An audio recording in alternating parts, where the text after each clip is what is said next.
2014, the year when BMW first unveiled the i8. This gleaming futuristic hybrid supercar was my dream car. Every curve seemed lifted from a sci-fi movie. With its butterfly doors and carbon fiber body, it promised a revolution, a high-performance sports car that could also be green. As an enthusiast, I was in love with this car. It felt like BMW had brought the future to our driveway. But as thrilling as that moment was, the i8's story would soon become a cautionary tale. Instead of transforming the auto industry, the i8 quietly fizzled out. For me and many others, that was heartbreaking. The car I idolized ended up looking more like a warning sign than a herald of change. The BMW i8 was never meant to be a plain sports car.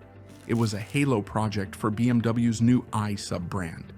Its mission was audacious. Prove that you could have thrilling performance and efficiency together. Underneath the sleek shell was a plug-in hybrid powertrain, a 1.5-liter turbocharged 3-cylinder engine mated to an electric motor. Together they made about 369 horsepower and could sprint 0 to 60 miles per hour in roughly 4.2 seconds. BMW's engineers gave it a genuine supercar pedigree, a lightweight life-drive architecture with a carbon fiber passenger cell, the Life Module, and an aluminum chassis. Thanks to these exotic materials, the i8 was surprisingly light, around 3,285 pounds, about 20% lighter than a similar car built with steel. Its design was as striking as its tech: gull-wing doors, laser headlights, and curves that turned heads. For a while, it truly felt like BMW had cracked the code for the future of sports cars.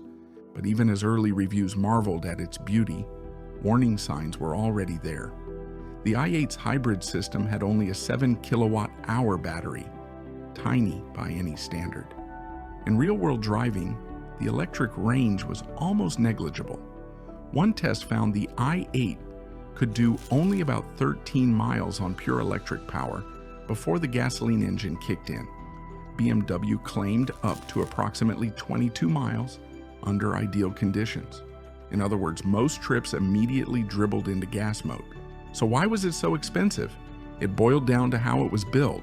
BMW splurged on carbon fiber and other lightweight materials to keep the weight down. These are brilliant materials, but extremely costly. Carbon fiber reinforced plastic can cost roughly 16 euros per kilo, compared to less than €1 per kilo for steel. And because BMW made the i8 in very low volumes, they couldn't spread that cost over many cars. Every i8 carried a chunk of a multi-million-dollar development bill, which buyers ultimately had to pay for. It wasn't just the price. The i8's radical design came with very unglamorous compromises. Remember, it's a two-door, two-seater coupe, later a roadster, with two tiny emergency seats in back. In reality, those rear seats fit maybe a small child or a couple of gym bags, hardly practical daily seating. The car's boot was nearly non-existent. You simply didn't want to plan a road trip or a grocery run with an i8. And getting into the car was an ordeal too. Reviewers noted that with its scissor doors and a high entry sill, climbing into the i8 was a carefully choreographed endeavor. One journalist even joked it called into question BMW's target age buyers. Imagine parking your expensive new car in a tight garage. Those long butterfly doors mean you have to step way back from the next car just to open them. Even BMW fans started to whisper, why would BMW sell a six-figure car that practically needed a chiropractor to enter? In other words, the i8 looked like $1 million, but it certainly didn't feel like a sensible $140,000 car. The aesthetics were incredible, but in the end, it came with less practicality than much cheaper performance cars. When the i8 debuted, it truly was unique. There was no direct rival, but timing is everything, and the world was about to change. By the late 2010s, battery electric vehicles, EVs, dramatically raised the bar for performance. BMW itself shifted its strategy. After 2018, the company plowed its resources into fully electric models like the iX3, i4, and others. Suddenly, plug-in hybrids like the i8 felt a bit like yesterday's news. BMW's new narrative was a zero-emissions future, and the i8 with its hybrid drivetrain didn't fit that narrative. At the same time, other cars were catching up to and surpassing the i8's performance. Take acceleration. The Tesla Model S performance could shatter the i8's 0 to 60 time in under 3 seconds with its electric motors. New rivals like the Audi e-tron GT or Porsche Taycan could also outrun it in bursts of silent electric speed. In a world where a four-door sedan could out-accelerate the plug-in BMW, the i8 suddenly felt less like a cutting-edge supercar and more like an intriguing hybrid tech demo. Ironically, just as BMW was gradually retiring the i8, it doubled down on something very different. The company simultaneously launched the new M8 Competition Coupe, a similarly priced two-door, but one that weighed nearly 2 tons and was powered by a twin-turbo V8. In essence, BMW was placing its bets on conventional muscle instead of lightweight hybrids. It was a stark sign of direction.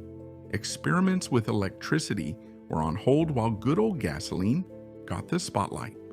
All these factors led to one inescapable result: low sales volumes. The i8 never found a big audience. Over 6 years of production from 2014 to 2020, BMW built just about 20,465 i8s in total. That includes roughly 16,581 coupes and only 3,884 roadsters. Spread over its life cycle, that's barely a few thousand cars per year, a tiny niche program. Every year after its launch, i8 numbers thinned out. By 2020, production was winding down. The coupe ended in early 2018 and the roadster in mid-2020. At the end, dealers were practically giving them away. One review noted you could haggle a nearly new 2015 i8 into the mid-£30,000 range in the UK, less than half its original price. Buyer's remorse was real.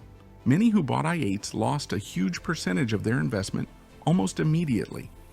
So was the i8 a sales disaster? In one sense, yes. BMW never recouped its massive R&D and production costs. On the other hand, 20,000 units might actually make the i8 the best-selling hybrid sports car ever produced. Other halo hybrids like the Acura NSX or McLaren P1 sold far fewer. Still, that's peanuts for a brand of BMW's scale. For the company's bottom line, the i8 simply did not move the needle. As one auto critic observed, even producing one of the most advanced, interesting, attractive, and effective cars of its time is no guarantee of success. The i8 had all that technology and charm, but in the marketplace it underdelivered. It turned out that being novel and beautiful wasn't enough to override cost, practicality, and changing market trends. By June 2020, BMW quietly ended the i8's production. The last car, a special Portimao Blue Roadster, rolled off the assembly line in Leipzig. There was no great fanfare. BMW was already moving on with a lineup of new electric vehicles. The iX3, i4, and others were coming hot on the i8's heels. In many ways, the i8 had done what it was meant to do: show off technology. After that, BMW seemed ready to focus solely on battery-powered cars. It's important to note that BMW never officially called the i8 a failure. In fact, some commentators pointed out that BMW considered it a success in pushing boundaries. One analysis put it bluntly: the i8 wasn't a failure. On the contrary, it was a success in achieving its mission as a technological testbed. And they have a point. Technically, the i8 was sound. Reports say it was quite robust, with only occasional electronic niggles. It proved that a sports car could be engineered to marry efficiency and performance, even if market forces cut it down. Still, The writing was on the wall. BMW gave the i8 a full 6 years on the market, and as one reviewer put it, it's hard to blame BMW if the world proved resistant to the sea change it represented. In the end, the i8 simply ran out of road. For loyal fans, there was a bittersweet epilogue. BMW even commemorated the final run by building 18 special i8s with unique, never-used-before paint jobs, cars that were literally hand-painted to mark the occasion. It was a tasteful farewell to a car that had broken new ground. It was a poignant closure for a bold experiment. Looking back, the i8's story feels like a lesson wrapped in carbon fiber. On paper, it had everything: futuristic looks, hybrid power, and that unmistakable BMW presence. I still remember the first time I saw one in person, but the truth is harsh. The i8 was simply too ambitious, too expensive for most buyers, too compromised in daily use, and released right as the world shifted toward full EVs. As a person who wanted this car, I watched the hype slowly fade. Forums filled with debates about price cuts and bigger batteries, but deep down everyone knew it wouldn't change much. The i8 wasn't a bad car, far from it. It was exceptionally well built. Its failure wasn't mechanical. It was timing, cost, and a market that wasn't ready.